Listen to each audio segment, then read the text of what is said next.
நம்ம நிலாவை பற்றி பார்க்கலாம். கவிஞர்கள் எல்லாருமே வந்து ரொம்ப பாடுறது எதுன்னு சொல்லிட்டு கேட்டிங்கன்னா நிலா. நிலாவை சந்திரன் அப்படின்னு சொல்லிட்டோம் பெண்ணாகவும் உருவகப்படுத்தி பாடுவாங்க. அந்த நிலாவை பற்றின அறிவியல் பூர்வமான தகவலை நம்ம தெரிஞ்சுக்கலாமா? நிலவில் மனிதன் காலடி எடுத்து வச்சானா? ஆமாம். 1969ஆம் ஆண்டு அப்போலோ ஸ்பேஸ் ஷிப்பில் 3 பேர் நிலவை வந்து சென்றடைகிறாங்க. யார் யாருன்னு பார்த்தீங்கன்னா Neil Armstrong, Edwin Aldrin, Collins அப்படின்ற 3 பேரும் நிலவை சென்றடைகிறாங்க. அவங்க சென்றடைகிற அந்த இடத்துக்கு பேர் என்னன்னு சொல்லிட்டு வைக்கிறாங்கன்னா அமைதிக்கடல்னு சொல்லிட்டு வைக்கிறாங்க. அதாவது சி ஆஃப் ட்ராங்குலிட்டி அப்படின்னு சொல்லிட்டு வைக்கிறாங்க. சரிங்களா? இந்த நிலவை பற்றின படிப்பு இருக்குது. அதை பற்றி படிக்கிற படிப்பு பேர் செலனாலஜி. இந்த நிலவில் டைட்டானியம் அப்படின்ற கனிமம் மிகுதியாக இருக்குது. சரியா? இந்த நிலவை பார்க்கும்போது ரவுண்டாக அழகாக இருக்கிற மாதிரி இருக்கும்.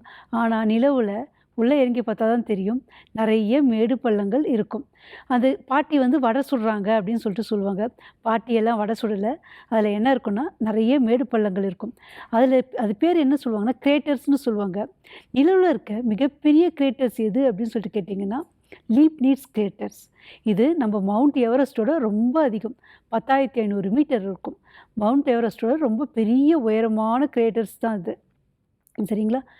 நெக்ஸ்ட்டு நிலவில் வந்து பார்த்திங்கன்னா நம்ம பேசுனா கேட்கவே கேட்காது. ஏன்னா நிலவில் அட்மாஸ்பியர் கிடையாது. வளிமண்டலம் இருந்தால் தான் எது பேசினாலும் கேட்கும். வளிமண்டலம் இல்லாதனால பேசினா கேட்காது. நிலவில் புவியீர்ப்பு விசை மிகவும் குறைவு.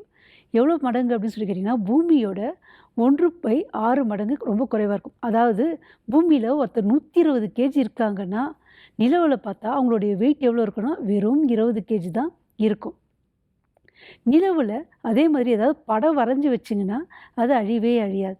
ஏன்னா நிலவில் காற்றும் இல்லை. நிலவால் தான் பூமிக்கு வந்து இந்த டைடு அப்படிங்கிறது, டைடுனா அலைகள் நிலவால் தான் உருவாகுது.